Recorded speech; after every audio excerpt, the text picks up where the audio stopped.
नमस्कार विद्यार्थी मित्रांनो, फिअरलेस गव्हर्नमेंट एक्झाम या यूट्यूब चॅनलवर तुमचं सर्वांचं स्वागत आहे। आज आपण RBI म्हणजे रिझर्व्ह बँक ऑफ इंडिया या टॉपिकवर आपण MCQ आणले आहेत, तर ते आपण पाहणार आहोत। बँकिंग इतर जे SBI वगैरे आहेत, काही विलीन झालेल्या बँक आहेत, ते आपण त्याच्या सेपरेट MCQचा टॉपिक बनवू, पण हा व्हिडिओ फक्त RBI या टॉपिकवरच फोकस केलेला आहे। चला सुरू करूया। बघा, या लेसनमध्ये पहिला क्वेश्चन पहा। RBI जी 1935ला स्थापन झाली ती कोणत्या समितीच्या शिफारशीवरून झाली? तर ती कोणत्या समितीवरून झाली? ती यंग हिल्टन समिती। दुसरा क्वेश्चन पहा, भारताद्वारे RBIचे कधी राष्ट्रीयकरण करण्यात आले? ते 1 जानेवारी 1949 हे 9 चुकून गेलेला आहे। तिसरा क्वेश्चन पहा, RBIचा उल्लेख संविधानामध्ये आहे का? संविधानामध्ये उल्लेख कुठेच नाही किंवा राज्यघटनेमध्ये कुठेच उल्लेख नाही। चौथा क्वेश्चन पहा, RBIचे मुख्यालय कुठे आहे? तर कुठे आहे ते? मुंबईला। पाचवा क्वेश्चन पहा, RBIचे वित्तीय वर्ष काय? RBIचे वित्तीय वर्ष काय? तर 1 जुलै ते 30 जून या दरम्यान आहे। सहावा क्वेश्चन पहा, RBIचे प्रथम गव्हर्नर कोण होते ज्यावेळी स्थापन झाली 1935ला? त्याच्यानंतर जे पहिले गव्हर्नर झाले ते कोणते? Sir Osborne Smith.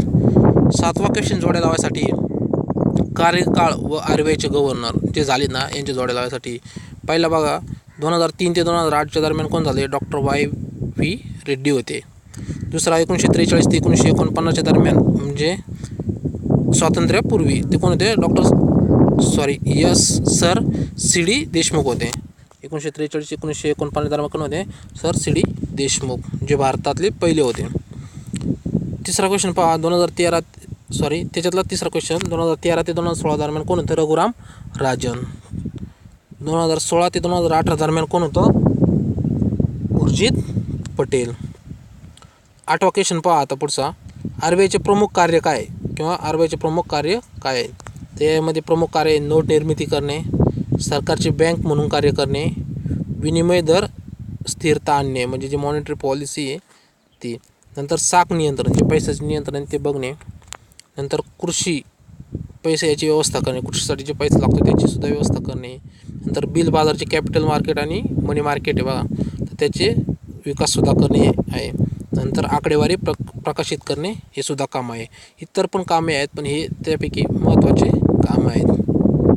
आणि सरकारी बँकसुद्धा आहे। नंतर 9वा क्वेश्चन पहा, RBI विनिमय दर म्हणजे मॉनिटरी पॉलिसी कशाद्वारे ठरवते? म्हणजे कोणकोणते असे घटक आहेत त्याद्वारे ते मॉनिटरी पॉलिसी ठरवते किंवा मॉनिटरी पॉलिसी ही मिळून मानतात? ते कोणकोणते आहेत? Bank rate, repo rate, reverse repo rate, OMO म्हणजे ओपन मार्केट ऑपरेशन। 5वा बघा, SLR स्टॅट्युटरी लिक्विड रेशो, नंतर 6वा MSF मार्जिनल स्टॅट्युटरी फॅसिलिटी, 7वा CRR कॅश रिझर्व्ह रेशो। 10वा क्वेश्चन बघा, बँका कर्जाव्यतिरिक्त जर वाढीव कर्ज 1 दिवसासाठी पाहिजे असेल, बँकांना जर जे कर्ज घेतात बँक रेटनुसार त्याच्या व्यतिरिक्त जर वाढीव कर्ज 1 दिवसासाठी पाहिजे असेल तर ते कशाद्वारे घेतलं जातं? ते MSF मार्फत मार्जिनल स्टॅट्युटरी फॅसिलिटीद्वारे ते वाढीव, पण ते कर्ज घेताना 1% हा वाढीव इंटरेस्ट लावतात, RBI लावतो। 11वा क्वेश्चन पहा, RBIचे किंवा सरकारचे बॉन्डचे खरेदी विक्री व्यवहार कशामार्फत होते? म्हणजे कशामार्फत होते? ओमोद्वारे, ओपन मार्केट ऑपरेशनद्वारे। 12वा क्वेश्चन पहा, RBIला 1 ते 14 दिवसासाठी पत किंवा पैसा देऊन सरकारी कर्ज रोखे बँका खरेदी करतात। म्हणजे RBIला काय करतात? ते पैसा देऊन कर्ज रोखे घेतात, तर ते कोणत्या मार्फत व्यवहार केला जातो? रिझर्व्ह रेपो रेट 1 ते 14 दिवसासाठी असतो। म्हणजे RBIला जर पैशाची गरज पडली तर RBI कर्ज रोखे विकून पैसा बँकेकडून घेतो, ते कशामार्फत? रिव्हर्स रेपो रेट मार्फत। 13वा क्वेश्चन पहा, व्यापारी बँकांना दिवसाची मर्यादा न देता दीर्घकालीन कर्ज ही RBI देते, ते कशामार्फत दिले जाते? म्हणजे बँकांना जर दीर्घकालीन कर्ज पाहिजे असेल त्याचे अनलिमिटेड म्हणजे तर कशामार्फत दिलं जातं? Bank rate. अनलिमिटेड म्हणजे मुदत ही जास्त असते, ते कशामार्फत? Bank rate. 14वा क्वेश्चन पहा, बँक रेट व रेपो रेट यामध्ये काय फरक आहे? चांगला क्वेश्चन आहे हा। बँक रेट व रेपो रेटमध्ये काय फरक आहे? आता बँक रेट सगळ्यांना माहिती आहे, मर्यादा ही जास्त असते, पण रेपो रेटची किती दिवसासाठी असते? 1 ते 14 दिवसासाठी, आणि RBI कडून कर्ज घेतात. 15 क्वेश्चन पहा. CRR मध्ये कशाचा व्यवहार असतो? कॅश रिझर्व्ह रेशोमध्ये कशाचा व्यवहार असतो? यामध्ये काय असतं, बँकांची RBI कडे असणारी राशी असते, म्हणजे पैसे असतात. बँकांचे पैसे RBI कडे असतात. म्हणजे बँकांकडे जर एक्स्ट्रा पैसा आला तर ते काय करतात, जास्त व्याज मिळवण्यासाठी RBI कडे जमा करतात. ते पैसे मार्केटमध्ये सुद्धा फिरवतात कर्ज म्हणून. पण बँकांना भरपूर प्रमाणात पैसा येतो, तर ते काय करतात, RBI कडे पाठवतात आणि त्याला इंटरेस्ट ते घेतात. ते कशामार्फत होतं, ते CRR मार्फत. 16 क्वेश्चन पहा. SLR व बँकांचा काय संबंध आहे? स्टॅच्युटरी लिक्विडिटी रेशो म्हणून म्हणतात त्याला, व बँकांचा काय संबंध आहे? तर RBI कडे जमा राशी व्यतिरिक्त काही पैसा बँका स्वतःकडे ठेवून घेतात. RBI कडे जमा जी राशी असते त्याच्या व्यतिरिक्त बँका काय करतात, काही पैसा स्वतःकडे पेंडिंगला ठेवतात. तर तो पैसा डेली व्यवहारासाठी हा पैसा वापरतात. आणि हा पैसा देशी किंवा दुसऱ्या देशातला सुद्धा असतो. हा कशामध्ये असतो, तो SLR मध्ये असतो. 17 क्वेश्चन पहा. मॉनिटरी पॉलिसी आली कशावर जास्त, म्हणजे मॉनिटरी पॉलिसी जर आली तर लक्ष कशावर जास्त असतं, ज्यामुळे सामान्य व्यक्तीच्या कर्जावर परिणाम होतो? म्हणजे जे होम लोन्स असतात, जे कर्ज सामान्य व्यक्तीने घेतलेले असतात, म्हणजे कशावर फोकस केला जातं? त्यामध्ये बँक रेट व रेपो रेट. बँक रेट जर वाढला, बँकांना जर महाग आणि कर्ज भेटले तर ते पुढं पण सुद्धा महाग आणि वेगळं देतात. त्यांना महागाई सुद्धा महाग कर्ज विकतात ते. 18 क्वेश्चन पहा. कर्ज रोखे हे बँका RBI कडे किंवा सरकारकडे ठेवून कशाचा व्यवहार होतो? म्हणजे काय, कर्ज रोखे जे बॉन्ड आहेत ना, ते RBI कडे ठेवून कशाचा व्यवहार केला जातो, म्हणजे कशामार्फत व्यवहार केला जातो? एक ओपन मार्केट ऑपरेशनद्वारे काय करतात, जर RBI ला पैसे पाहिजे असेल तर ते काय करतात, कर्ज रोखे घेऊन पैसा घेतात. किंवा RBI जर पैसा नको असेल तर ते काय करतात, पैसा घेऊन कर्ज देतात. दुसरं म्हणजे रेपो रेट. 1 ते 14 दिवसासाठी RBI काय करतं, कर्ज देतं बँकांना. ते रेपो रेट मानलं जातं. 19 क्वेश्चन पहा. RBI ही आवश्यकता वाटल्यास जर व्यापारी बँकाकडून कर्ज कसे घेते किंवा कसे घेते? ते कशामार्फत RBI कर्ज घेते? एक रिव्हर्स रेपो रेटने कर्ज घेते. आणि दुसरं म्हणजे ओमोद्वारे. ओमो सांगितलं मी मागं, ओपन मार्केट ऑपरेशन. 20 क्वेश्चन पहा. RBI ला व्यापारी बँका उधार पैसे देतात 14 दिवसासाठी, ते कशामध्ये मोजतात? RBI ला जर व्यापारी बँका कर्ज देतात तर कशामध्ये मोजलं जातं 14 दिवसासाठी? ते रिव्हर्स रेपो रेटमध्ये मोजलं जातं. आणि याच्या उलट रेपो रेटमध्ये काय करतं, RBI 14 दिवसासाठी 1 ते 14 दिवसासाठी व्यापारी बँकांना कर्ज देतं. 21 क्वेश्चन पहा. जेव्हा एखादी बँक अडचणीत सापडते त्यावेळी RBI कशामार्फत बँकेला मदत करते? अशा बऱ्याच वेळा होतं की ज्यावेळी एखादी बँक अडचणीत सापडलेली असते त्यावेळी RBI त्यांना मदत म्हणून जात असते. तर कशामार्फत जाते? CRR म्हणजे कॅश रिझर्व्ह रेशो. बँकांचा काही पैसा RBI कडे जमा करावा लागतो.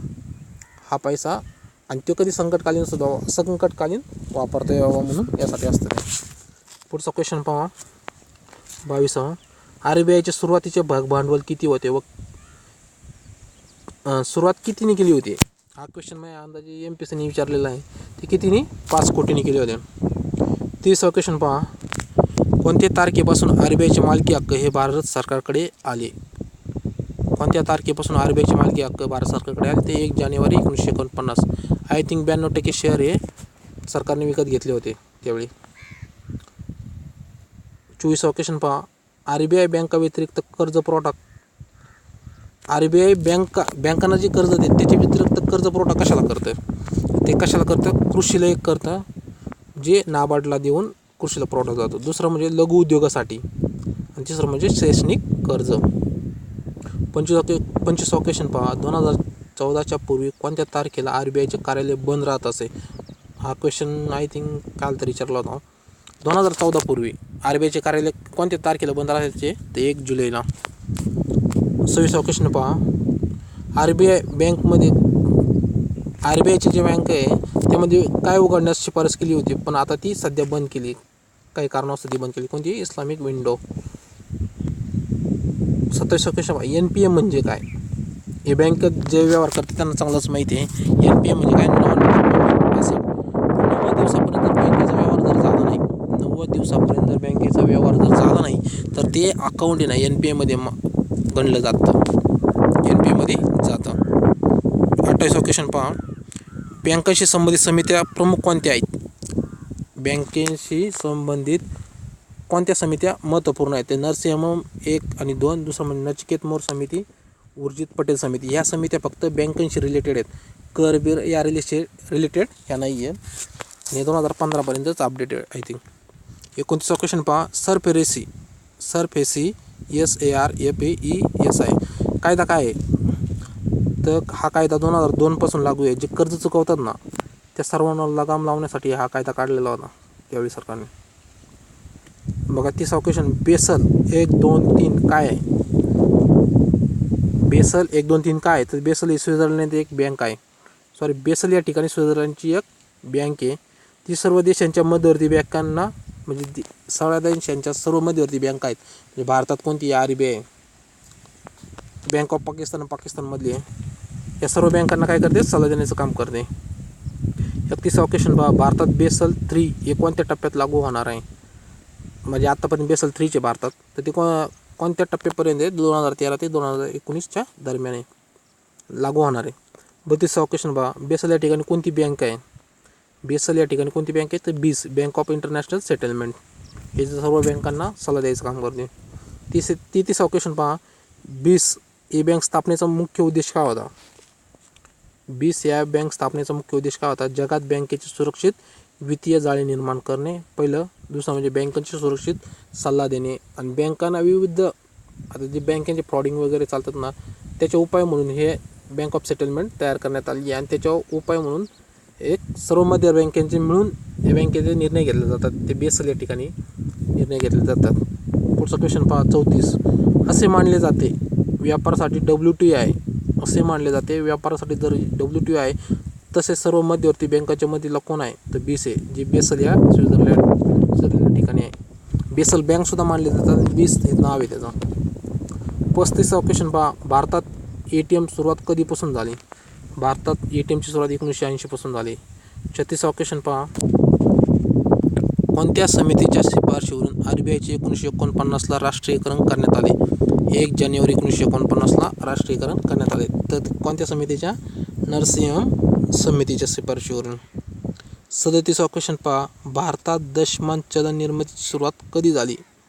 दशमान म्हणजे 10, 20, 30, 40, 50 असे रुपये नाही ते 10, 20 आहे, 50 आहे, 100 आहे, 200 आहे, 500 अशी दशमान पद्धत आहे. तरी कधी सुरुवात झाली? 1957 पासूनच सुरू झाली. 38वा क्वेश्चन पहा, 1 रुपयाची नोट छापायची सोडून इतर सर्व छापण्याचे अधिकार कोणाला आहेत? 1 रुपयाची नोट छापायची सोडून इतर सर्व छापण्याचे अधिकार कोणाला आहेत? ते कोणाला आहेत? RBIला. आणि 1 रुपयाची नोट कोण छापतं? तर हे वित्त मंत्रालय छापतं ते. 39वा क्वेश्चन पहा, RBIची स्थापना करण्याची शिफारस करणाऱ्या यंग हिल्टन किंवा हिल्टन यंग आयोगाने डॉक्टर बाबासाहेब आंबेडकरांच्या कोणत्या पुस्तकाचा संदर्भ घेतला होता? तो कोणत्या पुस्तकाचा संदर्भ घेतला होता? The problem of rupee. याची गोष्ट सुद्धा मोठी आहे, एका दिवशी आपण लेक्चर घेऊया. 40वा क्वेश्चन पहा, RBIने अवैध पैशाच्या नियंत्रणासाठी कोणते पोर्टल नुकतेच सुरू केले आहे? RBIने अवैध पैसा म्हणजे 2 नंबरचा जो पैसा आहे त्याच्या नियंत्रणासाठी कोणते नुकतेच पोर्टल सुरू केले? कोणते केले? सचेत पोर्टल. 41वा क्वेश्चन पहा, नकली नोटा व त्या संदर्भातील कोणत्याही तक्रारीसाठी RBIने खालीपैकी कोणती वेबसाईट सुरू केली आहे? जे नकली नोटा येतात त्या संदर्भात तुमच्याकडे नकली नोटा सापडल्या किंवा आल्या तर त्या संबंधित तुम्हाला तक्रार जर करायची असेल तर कोणत्या वेबसाईटवर सुरू करायला सांगितलं? कोणत्या वेबसाईटवर करायला सांगितलं RBIने? तर www.paisaboltaye.rbi.org.in वर. पुन्हा बघता www.paisaboltaye.rbi.org.in वर. 42वा क्वेश्चन पहा, RBIने मुद्रा पुरवठा मापनाच्या प्रचलाची नव्याने व्याख्या करण्यासाठी अलीकडे नियुक्त केलेल्या गटाने कोणता घटक रद्द केला आहे?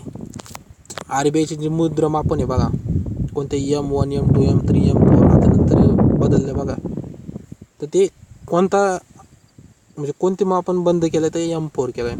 त्या ठिकाणी L1 आय थिंक बनवलं, N1, L2, L3. पुढचा क्वेश्चन, आपण असे किती क्वेश्चन पाहिलेत? 42 क्वेश्चन पाहिलेत आणि यापैकीच RBIचे क्वेश्चन निघू शकतात. याच्यातलं मॉनिटरी पॉलिसी चांगली समजून घ्या, कारण तुम्ही जरी पेपरला नाही पडलं तर इंटरव्ह्यूवेळी मॉनिटरी पॉलिसीवर UPSCला MPSCला हमखास क्वेश्चन विचारलं. कारण MPSC किंवा UPSC इंटरव्ह्यू याच्या दरम्यान असं ज्यावेळी मॉनिटरी पॉलिसी आलेली असते, त्याच्यामुळे हे क्लिअर करून घ्या. किती प्रकारात केलं जातं, आपल्या सामान्य माणसावर कोणत्या मॉनिटरी पॉलिसीचा फरक पडतो ते सुद्धा माहीत होणं गरजेचं आहे. किंवा RBIची स्थापना काय आहे, कधी झाली, कोणत्या समितीनुसार झाली, पुन्हा RBIची वित्तीय वर्ष काय आहे ते माहीत पाहिजे. 1 जुलै ते 30 जून दरम्यान आहे.